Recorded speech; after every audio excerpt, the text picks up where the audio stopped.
Notícia. Apresentação do jornalista Luciano Kleber. Olá, bom dia. Hoje é sexta-feira, dia 11 de outubro de 2019. Acho que eu fui pegar aqui no microfone, está falhando um pouco, né? Muito bem, nesse instante nós começamos a nossa participação no programa Hora da Notícia, produzida aqui nos estúdios da Rádio Assunção Cearense, que faz uma conexão com a Paraíso FM, no programa De Olho na Cidade, do grande comunicador Assis Nascimento. Por lá, ao seu lado, o seu escudeiro Ricardo Gomes. Bom dia para vocês, toda a moçada aí da Paraíso FM e de todo o Sobral. Bom dia, nosso querido Paramonte. Bom dia, Nilton Nascimento. Tudo bem aqui, Nilton Nascimento? Olha aí, cara. Nilton Mourão. Né? Nilton Mourão. Mas pois é a conexão com Assis Nascimento. Né? Gente boa, Assis Nascimento.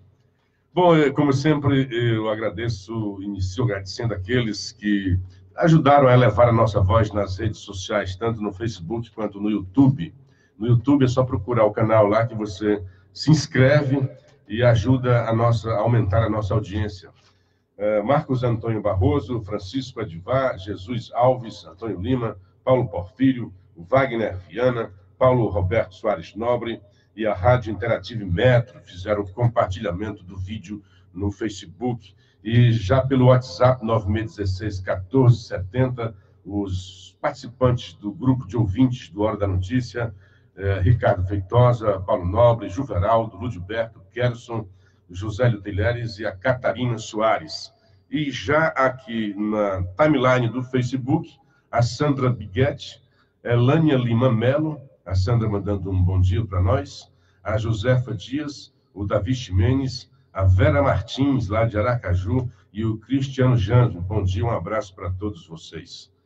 Nilton, você está bem? Parece que esses dias você tem ficado aqui sozinho, né? Está com saudade do Vicente Alencar, assim como eu estava com saudade de vocês, que eu estou esses 3 dias também lá, sozinho, viu?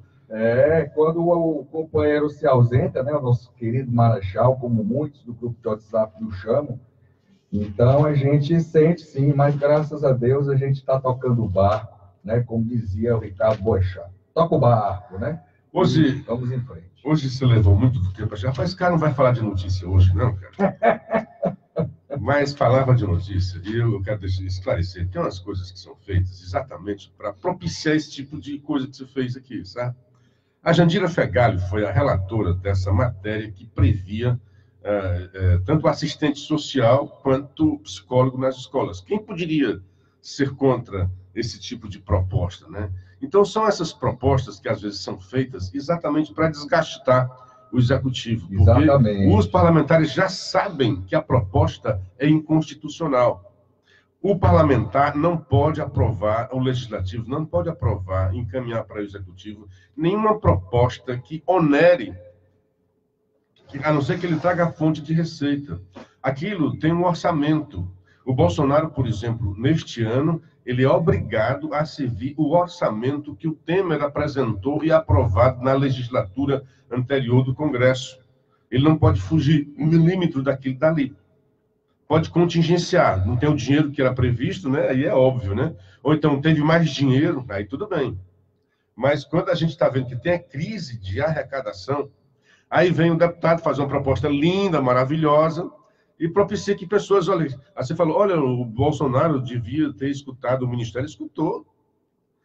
Foram exatamente 2 ministérios, o da Saúde e o da Educação, que disseram ao Bolsonaro, não dá para sancionar o projeto, porque não tem dinheiro.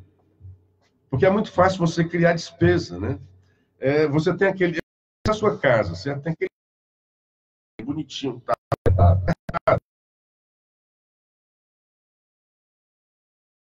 Você tem a sua fonte, né, a sua renda, e tem as suas despesas. Sabe que tem que pagar os meninos. São despesas fixas, né? Sabe? A secretária, o condomínio, se você mora em condomínio, a escola, o plano de saúde, são despesas fixas. Aí, de repente, olha, vamos fazer uma viagem. A mulher chega, ou, sei lá, vamos botar a mulher, o maridão, né, também folgado, vamos fazer uma viagem aí. A mulher, assim, mais controlada, diz, e vamos tirar o dinheiro de onde? Então chega o marido e diz, chega o marido e diz aquela proposta dentro da família, durante o almoço, Então os filhos amam, puxa, que ótimo, vamos para as praias, vamos viajar, vamos curtir. Aí vem a mulher, né? Olha, mas de onde nós vamos tirar esse dinheiro? Então, se você não tiver uma poupança, que também faz parte do orçamento, você não vai ter, vai ficar só naquela a viagem, é só uma viagem, né? É só uma viagem. Viagem na viagem, né? É só uma intenção. Não dá o resultado. É como se o marido fizesse aquilo dali e queimasse. Aí a dona de casa, a mulher, ou o inverso, né? A mulher, estou fazendo aqui uma coisa para levar para o orçamento doméstico. E foi assim. Chega a dona Jandira Megali, né? Megali é porque é nazista. Chega a Jandira Fegali e faz a redatura dessa proposta maravilhosa. Então, ela atende ao seu público, né? A psicólogos, a assistentes sociais, que gostam muito dessa proposta, mas sabe que não tem sentido, sabe que ela vai ser negada. Mas ela serve para quê? Para desgastar o presidente, né? E eu disse, Luciano, que, de fato, o presidente ele pediu opinião, pediu posicionamento dos dois ministérios. Pediu. Agora, eu, no lugar do presidente Jair Messias Bolsonaro, antes de vetar, eu teria dito, olha, Câmara, me diga de onde é que eu vou tirar esse dinheiro. Me aponte, que é até interessante. E pediria estudos para ver se seria possível criar aqui uma parceria com os estados e municípios, até quem sabe dentro do Fundeb, para ver se era possível fazer alguma coisa, porque nessa hora o presidente sabe que aquilo era para desgastar. Você me desculpa, senhor, nessa hora que chega a lei, ele não pode fazer o que você está dizendo, certo? A lei ou ele sanciona, ou ele veta. Ou ele sanciona, ou ele veta. Ele não tem essa opção. Ele pode, dentro, digamos, vai ter o próximo orçamento, dentro dessa intenção. Fica sem saída, né, Luciano? Ele não tem opção de fazer estudo. E o pior que tem um prazo, né? Isso que eu ia dizer, ainda mais. Ó, ele chega lá e tem um prazo para vetar ou sancionar. Parece que são 15 dias, né? É um negócio desse aí, 15 dias. Quer dizer, mesmo, 15 dias. Você fica encurralado. Aí, na hora que sai a lei, os próprios ministérios, porque não é o presidente que vai pagar, é o ministério que tem que dar conta. Então, o MEC chega e diz, olha, não tem dinheiro, não, veta esse negócio aí que não tem como. Se o senhor não vetar, nós vamos ser amanhã, pode até perder, porque você vai ferir a lei de responsabilidade fiscal, pode até perder o mandato. Mas eu não sei se na hora que eu falei, se o amigo escutou, mas eu cheguei até a dizer que isso é para realmente deixar o governo numa saia justa, o abacaxi jogado nos pés, nas pernas do governo, né, sem se preocupar em indicar a fonte, porque é obrigatório indicar a fonte, porque não pode simplesmente o Poder Legislativo mandar uma despesa para o Executivo sem apontar a fonte, sem carimbar o dinheiro. A Constituição já diz isso. Sem carimbar o dinheiro. Na verdade, até disseram, essa Constituição encurralou o Legislativo, mas, de certa forma, é correto, porque como você faz projetos mirabolantes, ideais, mas não tem o dinheiro para executá-los. Então, a gente abre essa reflexão aqui, porque desde ontem que eu escuto críticas, e as pessoas muito... Infelizmente, Luciano, é o seguinte, as pessoas... Isso é feito com esse propósito, cara, para ter a crítica, para queimar... As pessoas que só leem jornal lendo as manchetes, sabia? Só lê jornal lendo as manchetes, mas não entra no jornal para ler a matéria e entender o que está por trás. Por isso que eu fiz também essa angulação, indo à direita, à esquerda, subindo e descendo, para as pessoas entenderem a complexidade do assunto. Eu estou vendo aqui na coluna do Eliomar de Lima, grande Eliomar, e é um assunto que a gente tratou aqui, até vocês foram contrários, né? E está havendo uma correlação agora com a novidade. Eu vou trazer agora esse assunto. Filé imobiliário. O anúncio de que a venda do primeiro pacote de equipamentos do Estado, Parque de Exposições e Autódromo Vigílio Távora, ocorrerá dia 15, às 15 horas, na central de licitação, mexeu com o mercado, principalmente o parque em área nobre do bairro São Gerardo. Lembra que houve um projeto de lei que foi aprovado recentemente, o governo se desfazendo de vários bens imóveis dele, né? Até vocês criticaram, eu digo, olha, mas é um jeito, né? Não tem dinheiro, é a velha história, né? Tem que se desfazer, porque tem um custo. Ali, ao lado da Secretaria da Agricultura, né? O Parque de Exposição, também ali onde está hoje, onde era o antigo NPR, né? Que, aliás, ali não tem mais Secretaria da Agricultura, eu acho. Acho que ali está a DAGRE, tem várias coisas ligadas à agricultura ali, perto da Bezerra de Menezes. Mas o secretário não está mais ali, é? Eu acho que está no outro canto. Tem vários órgãos de algumas secretarias. A DAGRE, por exemplo, não é ligada à Secretaria da Agricultura, né? Que é o Desenvolvimento da Agricultura. Mas, assim, vão vender aquele parque de exposições. E vão vender, por exemplo, você foi um dos que criticaram, vender o prédio da Secretaria da segurança, né? Ali no centro. Também na Bezerra, né? Onde era o CPUR, né? Exato, onde exato. era o NPUR, que foi uma cessão da União para o Estado. Então, qual era a justificativa do governo do Estado? Não tinha dinheiro. O custo de manutenção é muito alto. Então, eu até entendi, olha, de repente, você tira secretarias, bota secretarias, e não precisa você imobilizar o seu capital. Né? Teve até essa discussão. Ah, estão vendendo. Eis que agora houve um movimento exatamente o contrário. E difícil de explicar. Como é que um governo que, por não ter dinheiro, estava se desfazendo dos imóveis, agora está desapropriando o terreno da diocese? Eu não sei se é uma espécie de retaliação à diocese de Sobral. O seminário da Betânia, construído pelo saudoso Dom José, hoje funciona como o campus da uva. Então, já saiu o decreto, já é como de utilidade pública no terreno, exatamente para depois ter a desapropriação. Então, o governo que diz que não tem dinheiro, aí pega um prédio da uva, da diocese, que sempre não teve nenhum prejuízo, sempre teve lá o governo pagando o aluguel, paga o aluguel para a diocese, né? É uma renda boa para a diocese, um prédio é maravilhoso, e o governo não tem os custos de gastar, né? Pois bem, agora está fazendo o inverso, ele está vendendo aqui e está comprando no interior. Será que o governo virou agora uma imobiliária de venda e compra de imóveis para se dar bem? Porque, segundo o que eu ouvi lá em Sobral, primeiro que ainda não saiu essa notícia bem, né? Saiu só a notícia do decreto de utilidade pública, mas ainda não dá venda. Quanto é que o governo vai pagar realmente? Vai pagar o preço correto? O preço ali tem em torno de 200 milhões de reais. Duvido. Ou seria uma retaliação, porque de vez em quando o bispo enfrenta lá o poder municipal, principalmente nas questões de recursos da Santa Casa? Então, a sociedade sobralense está se perguntando, e eu fiquei com essa pulga atrás da orelha.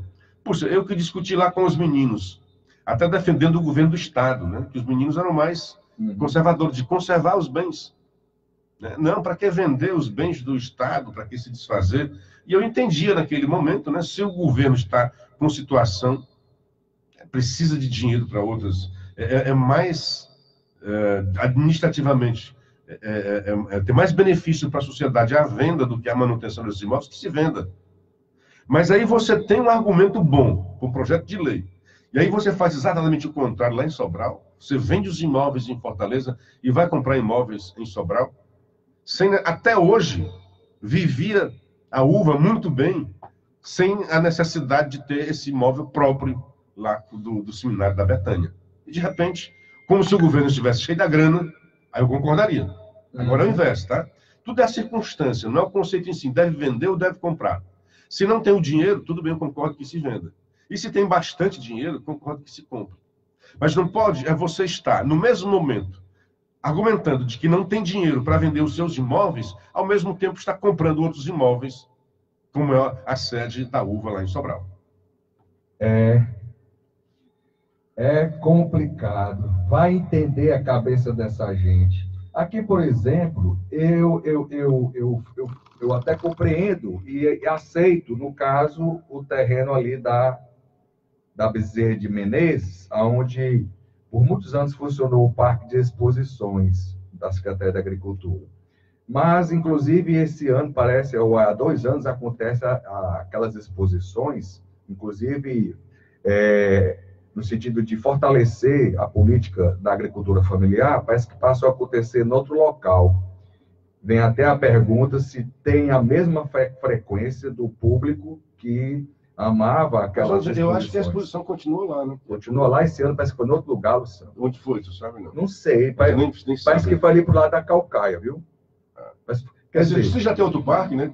Vende, né? Realmente. Vende. Mas, assim, eu questionei, por exemplo, ali aquela estrutura que foi do CPUR, que depois passou a ser NPUR, o governo federal, pois o governo federal cedeu ao governo do Estado, o governo do Estado, na maior, resolve vender aquilo ali, onde tem uma estrutura policial, militar importante, que, a meu ver, até do ponto de vista estratégico, não deveria se vender aquilo ali. Ali deveria, cada vez mais, ser fortalecido e dar senso de utilização àquele local, àquele espaço, para favorecer, inclusive, as ações em defesa da sociedade, até com destino à região metropolitana de Fortaleza, porque pega um outro lado da região metropolitana, né, Luciano? As ações da Polícia Civil, da Polícia Militar. No caso do prédio ali do centro, da Praça do Rosário, eu até admito, até aceito, que aquele prédio ali é um prédio antigo, deve ser um prédio cheio de gambiarra, né? Mas também me pergunto se ali não poderia ser localizado alguma coisa em referente ao Estado, porque o Estado, com certeza, tem muitos prédios aí, onde funcionam órgãos do Estado, que são alugados. Então, assim, são certas coisas que, às vezes, a gente não sabe o nível da transparência, né? Mas agora você me entenda, né? Eu tentei entender o governo do Estado na discussão. Digo, não, vamos ser racionais. Se não tem o dinheiro, não tem a grana para manter, tudo bem, venda. Agora, você não pode ter argumentos contraditórios para a mesma política. Você não pode chegar e dizer, não, sociedade cearense, eu estou encaminhando esse projeto de lei, foi aprovado agora, tem 1 mês ou 2 meses. Uhum. Acho que tem 2 meses que nós discutimos isso aqui. Foi. Por aí, 2, 3 meses no máximo, né? No máximo. E houve uma discussão na Assembleia Legislativa, o governo tem que fazer isso, tem que levar para a Assembleia, né, esse projeto para conceder para que o governo pudesse fazer a venda desses imóveis. Tá. E o principal argumento, concordo com você, é uma coisa estratégica, porque vender, concordo que não deveria. Mas aí, tendo em vista que o governo argumenta a falta de grana e que poderia usar essa grana melhor para a sociedade ao vender os imóveis, eu me quedo a argumentação. Também. Agora, eu não posso, aí eu fico me achando de palhaço. Porque eu que defendi aqui, né, olha, não, o governo está certo porque não tem dinheiro. Aí, de repente, o governo arranja dinheiro, ainda nem vendeu, ainda nem vendeu os imóveis que foi aprovado, já tem dinheiro suficiente para comprar o imóvel lá da UFA em Sobral. Um imóvel grandioso, acho que mais grandioso do que qualquer desses imóveis que estão aqui. Maior do que o Parque de Exposições.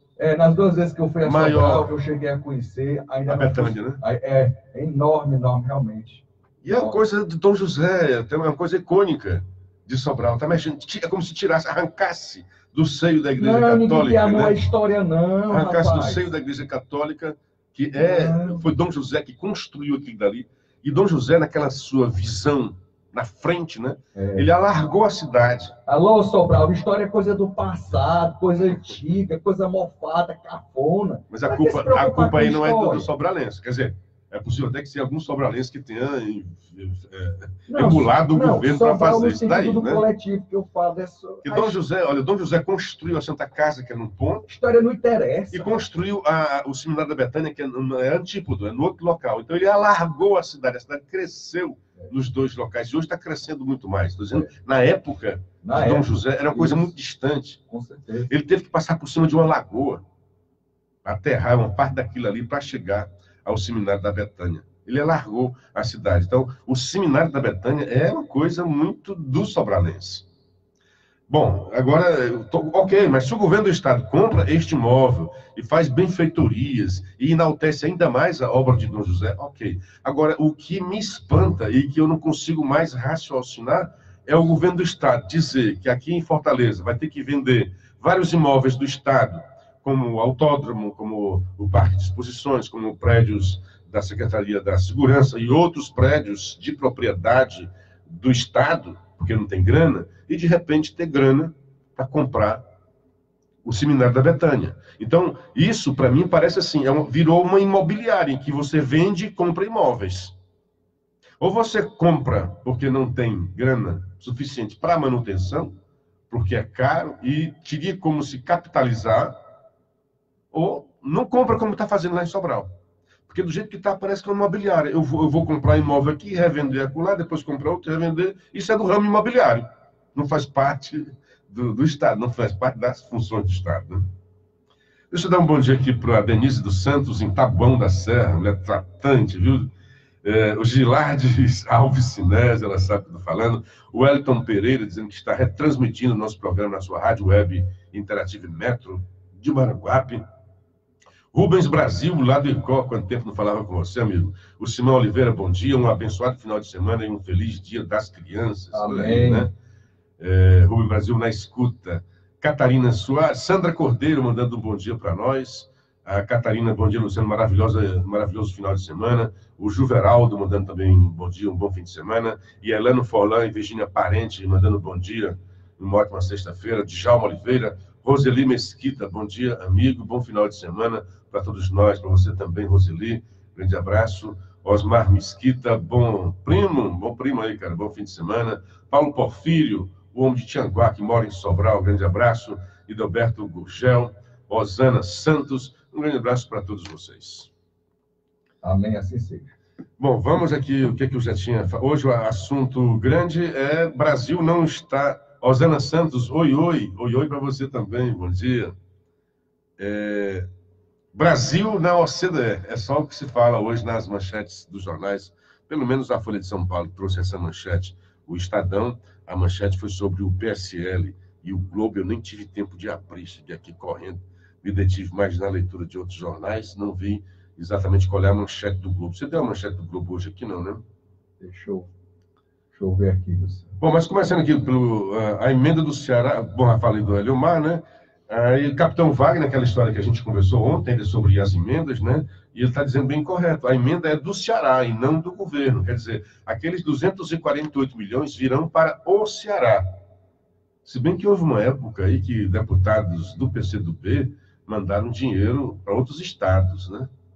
Chico Lopes uma vez mandou, o próprio Inácio, né? Para os seus correligionários de outros estados. Pelo menos nesta está garantido que o total das emendas, que totalizam, não o total, né? 240, que montam a 240 milhões, virão para o Ceará. Mas o Capitão Wagner, foi ouvido aqui pelo jornal O Povo, o Capitão Wagner, o deputado José Ayrton e Gilvan foram os deputados ouvidos nessa matéria. A emenda do Ceará não é do governo, diz o Wagner. E o Wagner diz assim, disse ontem que deve destinar aproximadamente 5 milhões em recursos oriundos das bancadas do Ceará. Bom dia, Luciano Melo e Elano Aquino, lá de Abaturité.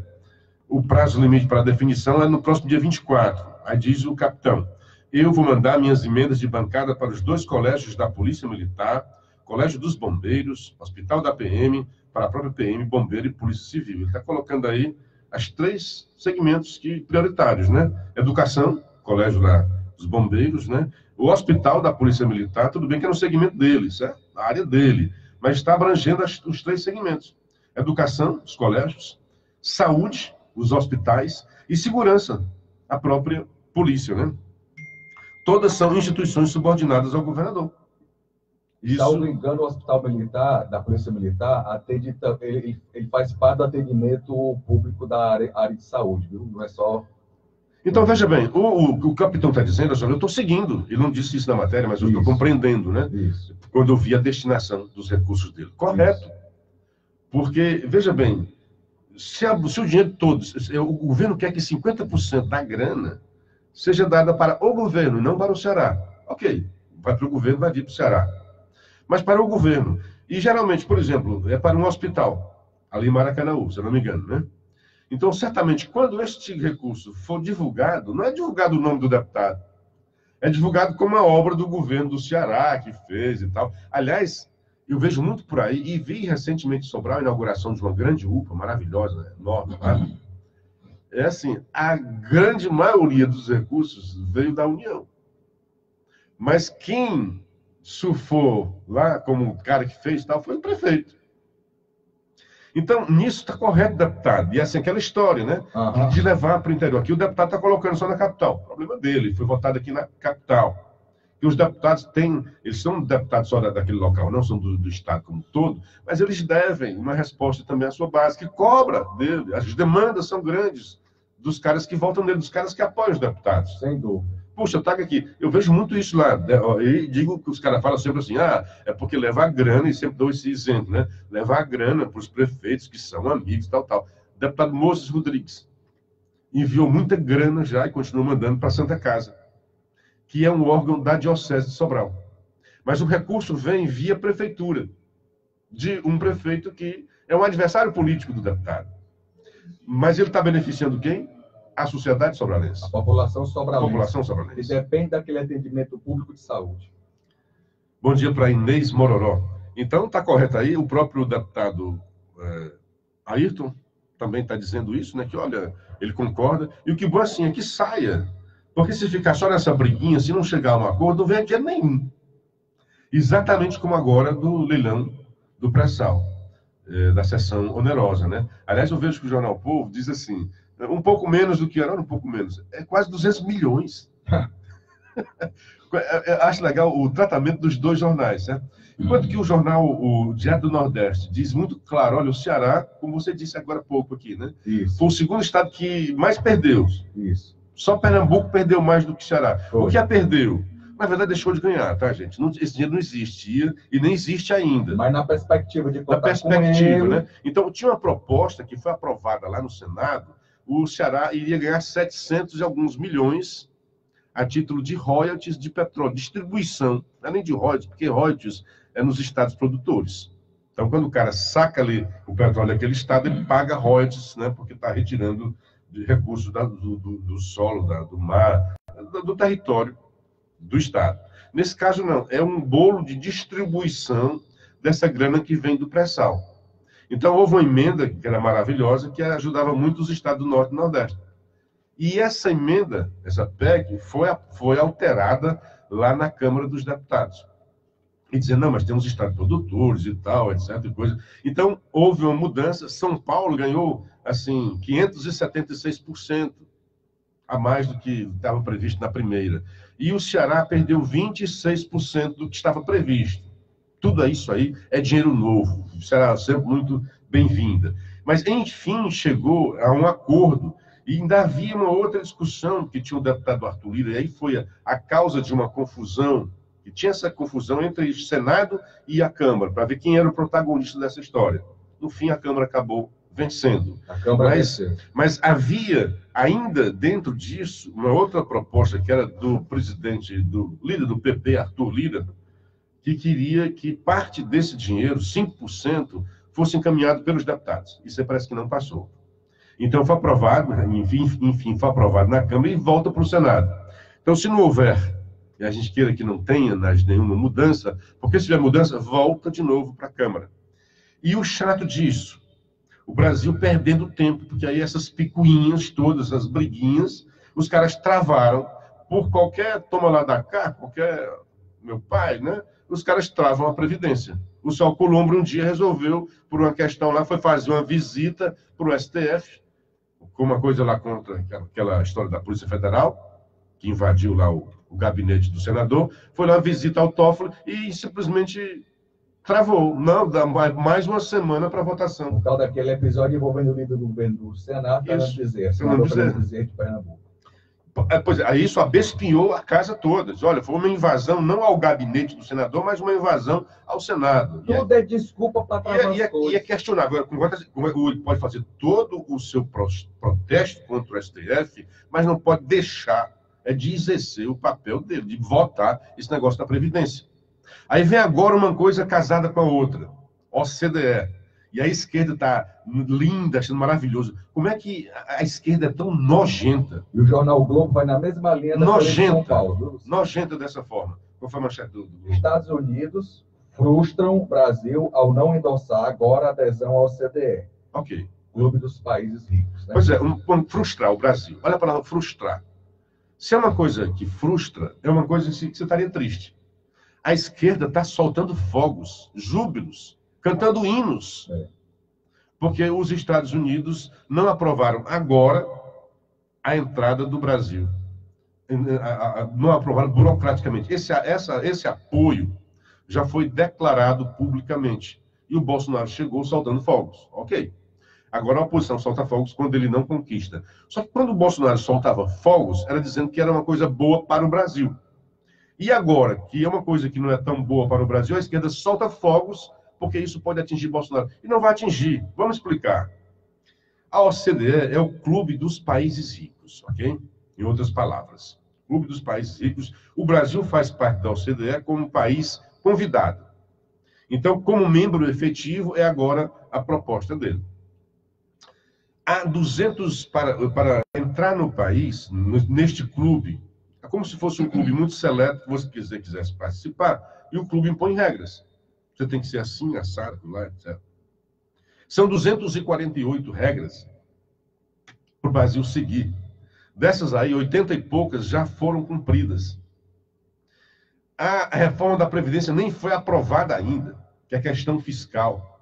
Então, neste caso, a Argentina e a Romênia já estão à frente do Brasil. Então, o Brasil tem, sim, o apoio da presidência dos Estados Unidos. Uma coisa é a presidência, que também não pode tudo, outra coisa é a burocracia do Estado americano, que não pode abrir mãos de conceitos porque o Trump goste do Bolsonaro ou não goste do Macri.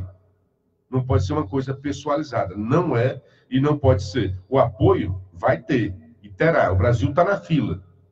Não pode ser agora porque o próprio Estado americano não quer a expansão, porque seria contrário aos interesses comerciais deles lá. Então, tudo isso tem que levar em consideração. E é tanto que, quando saiu essa carta, que foi publicada na Bloomberg, o próprio secretário Mike Pompeo, que foi o signatário, foi o autor desta carta de intenção lá, dizendo que apoia... Porque o pedido de apoio da Argentina e as reformas implementadas na Argentina por Macri, veja que Macri foi eleito já faz um tempo, dentro dessa mesma cartilha econômica que Bolsonaro está agora só há 8 meses. E está tentando impor e implantar as suas reformas. A Previdência ainda não saiu, ainda não foi aprovada. Existem expectativas no Brasil de aprovar, de crescer, de diminuir o déficit. O Banco Mundial está dando conselho para o Brasil. Os custos com o funcionalismo público ainda é muito alto. Então, nós temos que, se quer fazer parte desse grupo, a gente tem que se equiparar a eles em algumas questões. Questão ambiental, né, que hoje é muito visto por aí. Então, o Brasil está na fila e certamente vai entrar para a OCDE. Que frustra. Porque a gente imaginava que fosse logo, mas essas coisas não são assim tão de repente. Tem a demora, tem a burocracia, tem as regras para se cumprir. Bom dia para Elvira Gregório. Fake news, que ela está dizendo. Onde tem escrito que não estou entendendo nada, ela está dizendo aqui. Mas vamos ver aqui. O José Basílio, Luciano, sou José Basílio da Quaresma, sou do ICOR, sou seu ouvinte de rádio. Um abraço, amigo. Aí vem Elvira e fala, fake news, onde tem escrito que não? Se não tivessem roubado tanto o Brasil, estaria entre os 5 mais ricos. Não entendi bem o que é que ela quer falar, mas para frente, né? Aí, Luciano, você vê como se pratica um jornalismo enviesado. Grandes jornais de circulação nacional. Folha de São Paulo, lá o jornal O Globo. Vou já dar uma olhadinha aqui no Estadão, como é que está a chamada. O Estadão foi PSL, foi o partido. Né? Ele está pedindo auditoria. É verdade. Estou lembrando agora que eu tinha visto. Então, assim, tanta coisa que a gente vê, né, companheiro? Então, assim, explique o que está acontecendo, que foi isso que você acabou de fazer. Explique, mas não queira se aproveitar de um episódio desse em que, já que existe também uma fila, não é, Luciano? Existe uma fila. A Argentina e a Romênia estavam nessa fila. Então, o Brasil não podia avançar para a cabeça da fila. Só para lembrar para você, o apoio por causa do Trump. O apoio do Trump foi agora, a visita que ele fez lá no G20, ainda se não me engano, foi aos Estados Unidos. Isso. Enquanto que o apoio ao Macri já tinha bem antes. Lá atrás. Agora está se concretizando. Lá atrás, né? Lá atrás. Então, assim, é de causar preocupação como a gente vê a esquerda tendo orgasmo quando as coisas não vão bem, quando alguma coisa não dá certo para o Brasil. É uma política amesquinhada, nojenta, indecente. Sabe? Política de vira-lata. Política de vira-lata. Uma política que não está realmente focada em ajudar, em ter uma coparticipação, em atuar, mesmo sendo partido de esquerda, no sentido de uma corresponsabilidade na discussão e na solução dos graves problemas nacionais. Porque é lógico que a perspectiva é muito boa, o Brasil entrar no clube dos países mais ricos. Abre novas perspectivas. Abre. A coisa não é por decreto. Lógico, o Brasil tem as portas abertas para fazer parte deste clube, clube da OCDE, e aí ele tem que ter habilidade, né, Luciano? No sentido de ganhar espaço dentro da perspectiva de novos mercados com os quais ele vai se relacionar e ser um país exportador. Aí a esquerda, numa política de vira-lata, quer que a coisa não aconteça. E já diz, viu? Porque quanto pior, melhor. Já fica dizendo, não, porque o Brasil teve uma posição de vassalo, é tanto que o Brasil já cedeu diz que algumas coisas que têm uns benefícios para o Brasil já estaria abrindo mão. É óbvio, esses benefícios para o Brasil são benefícios para os países pobres, certo?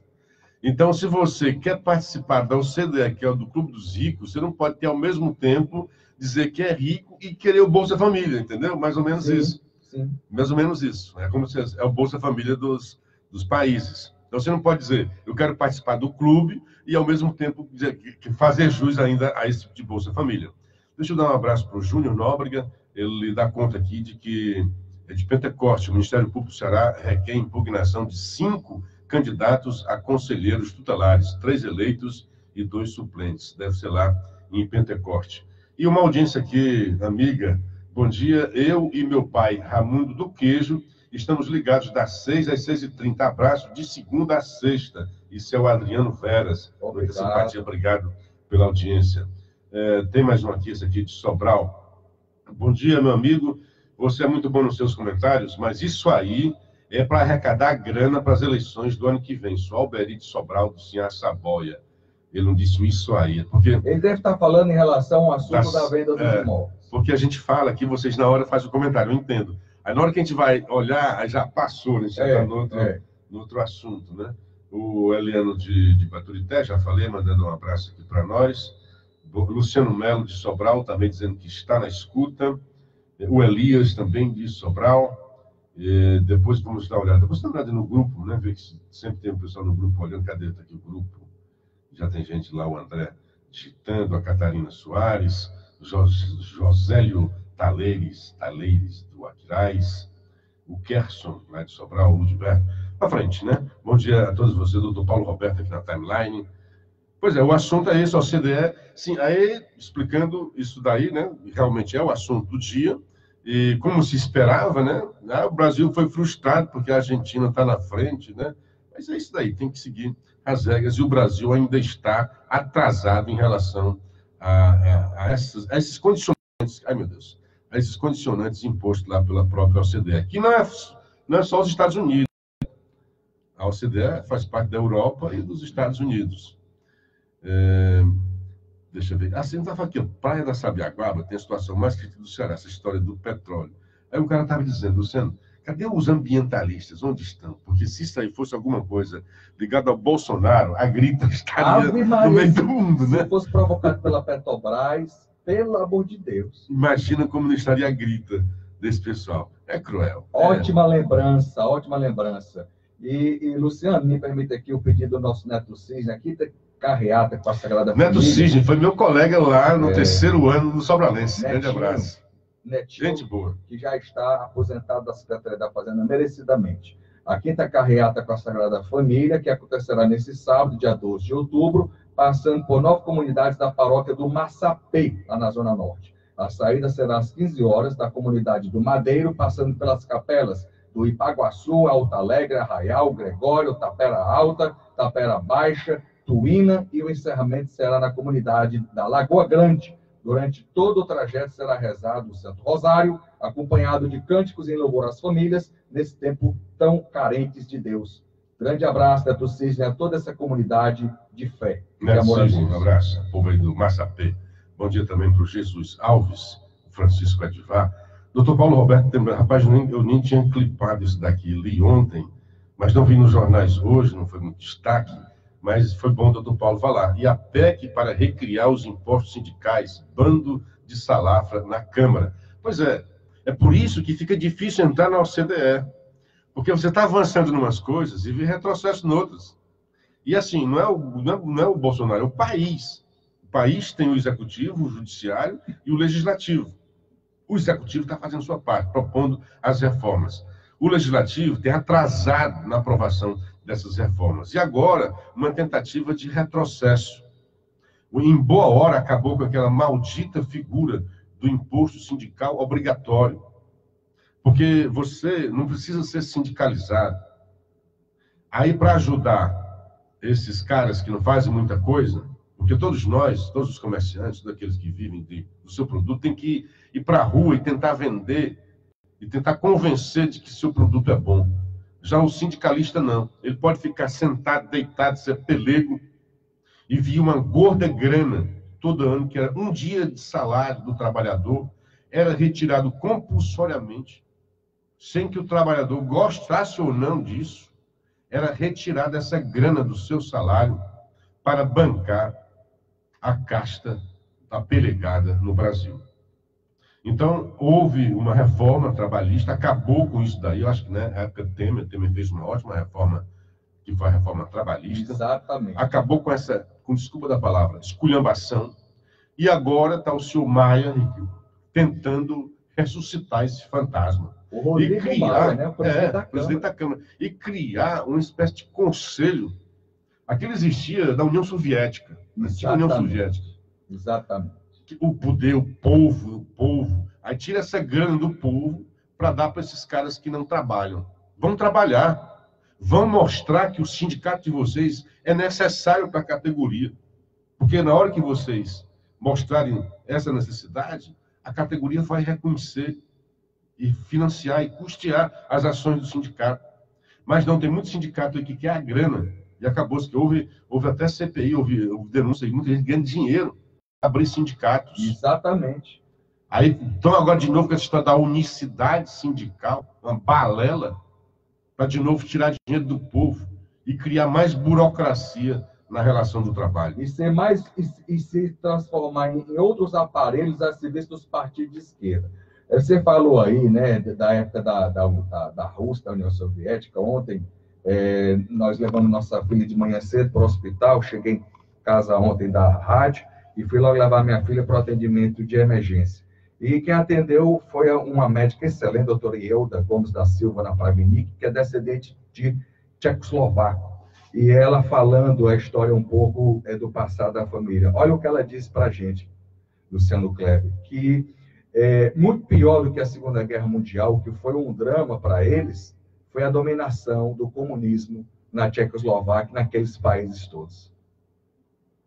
Foi terrível, ela dizendo, como as famílias sofreram, e fugindo do comunismo, veio boa parte da família dela, da Tchecoslováquia, para o Brasil, e assim vieram parar na Bahia, o destino era Santos, não sabe por que foram parar na Bahia, e uma parte veio para o Ceará, por isso que ela está aqui. Bom, a Roseli Mesquita. Luciano, é revoltante. Bom dia, Saldanha, chegando no estúdio. Cabelinho cortado, todo bonitinho, parece que é filho de barbeiro. Roseli Mesquita. Meu sobrenome também é Mesquita, viu, Roseli? A gente acaba sendo parente, né? É revoltante o egoísmo da esquerda que torce contra o país. A máscara está caindo. Só resta ao povo, que ainda os apoia, acordar da hipnose. A Karina me faz aqui um pedido que eu vou ficar devendo, Karina. Luciano, comente aí sobre os 300 mil que o prefeito Ivo Gomes doar para a CDL, que é um dinheiro público. Eu vou me informar sobre isso daí e na segunda-feira eu te prometo que eu posso comentar. Se não na segunda, na terça. Nesse fim de semana é difícil, né? Vou me informar sobre o que você está falando, que eu não sei o que é. 300 mil, se você puder me dar mais informações aqui depois, eu vou atrás para você. De onde vem, do que é, né? Isso é um absurdo com a população de Sobral. Não posso, porque eu não tenho informação para te ajudar sobre isso, tá, Karina? Mas eu não estou me negando, não. É porque eu não tenho informação. A gente precisa, vou ser leviano. A gente precisa se integrar, ninguém pode ser leviano. Notícia boa entre uma e outra aqui, um destaque pequeno, né? Preço da energia deve cair até 40%. Você viu isso? Oxalá, queira Deus. O Paulo Guedes fez um pronunciamento em relação a isso, né? Prometendo a queda da energia elétrica. O ministro da Economia, Paulo Guedes, projetou um choque da energia barata no Brasil, que deverá ser sentida em breve. Imaginem que em 1 ano e meio, os preços das termoelétricas vão cair cerca de 30% a 40%, citando a importação de gás da Bolívia e da Argentina, além da produção oriunda do pré-sal. Então, dias melhores estão para vir por aí, né? E também, aqui no Nordeste, a gente espera, né, com essas fontes alternativas de energia eólica, que o aproveitamento dela é 100%, a energia solar também muito interessante, isso venha possibilitar novos fornecedores desse produto tão importante para as indústrias cearenses, que é a energia necessária para as indústrias cearenses, para o comércio, para as residências em geral. Mas ainda dentro da matriz energética, não responde ainda assim, que é por 10%, né? É interessante. E a gente tem que diversificar. Então, é o gás que está vindo por aí, o pré-sal, então isso vai ajudar para a gente. Inclusive, em relação ao gás, se o governo levar adiante aquela ideia de incentivar o uso do GNV na frota de caminhões, abrindo uma forma de facilitar o acesso aos frotistas, né? Isso também vai ser uma grande pegada positiva para a economia, com certeza. Outra coisa boa local, mas está acontecendo também nacional, não sei se você comentou aqui, pelo menos eu não vi, 2019 registra menos da metade de assassinatos de 2018 aqui no Ceará. Comentamos. Então, queda de 50%, muito bem-vinda, né? E é engraçado que nesse mesmo dia tem um artigo que eu nem clipei aqui, uma senhora criticando a política, né? Tá vendo maus tratos na prisão, direitos humanos, essa balela toda. O certo é que essa política, e ela, mas isso não tá aqui. Foram 1.830 pessoas que deixaram de morrer se fosse, pelo menos, fosse o mesmo índice do ano passado. 1.830 vidas. Então, se caiu em 50%. Então, tem que aprovar essa medida. Praia das Sabiaguaba, eu já tinha falado. Assim, tem um artigo hoje... Para essa violência continuar caindo, não só no Ceará, mas em outros estados, é importante demais o pacote anticrime enviado pelo governo federal, pelo Ministério da Justiça, e que está lá na Câmara, sendo propositadamente desidratado. E a coisa é personalizada quando se chama pacote do Moro. Não é pacote do Moro, não. É um pacote que foi elaborado pelo Ministério da Justiça, que é de interesse do Estado brasileiro que esse pacote seja seriamente discutido no Congresso Nacional. Não é isso, Luciano? Exatamente. Parece que assim, tem alguns bandidos que não querem ver esse pacote ir para frente, né? Bandidos que estão no Congresso, inclusive. Hoje tem um artigo do senador Girão falando sobre as escolas cívico-militares, exaltando muito essas escolas. E a gente até comentou que o governo do Ceará, o Camilo, né, numa coisa que surpreendente para o seu partido, não para mim, que eu acho que ele é um cara que gosta de educação, mas o senador Girão, que faz a apologia dessas escolas, lembra, assim, a justificativa do governador realmente foi pífia.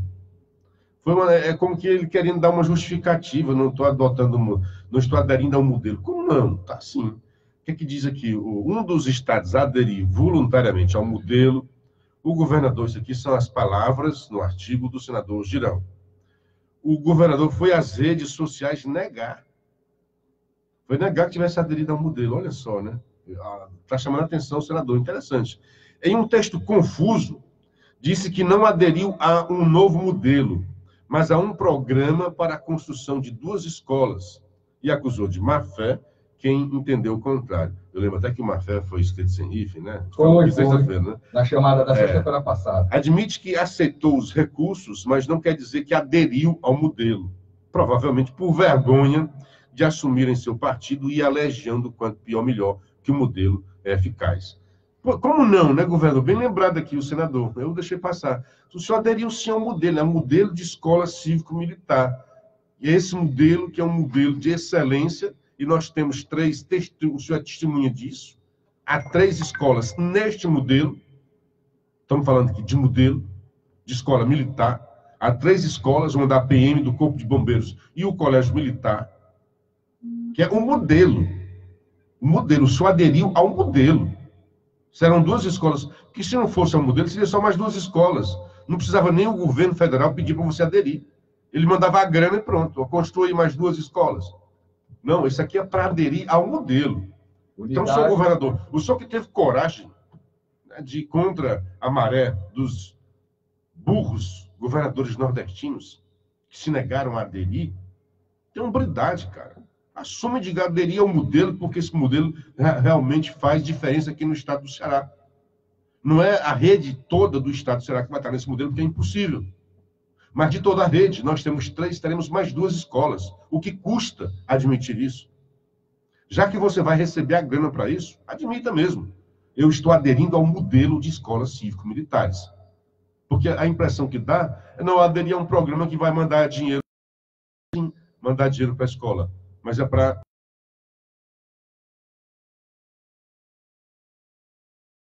agradecer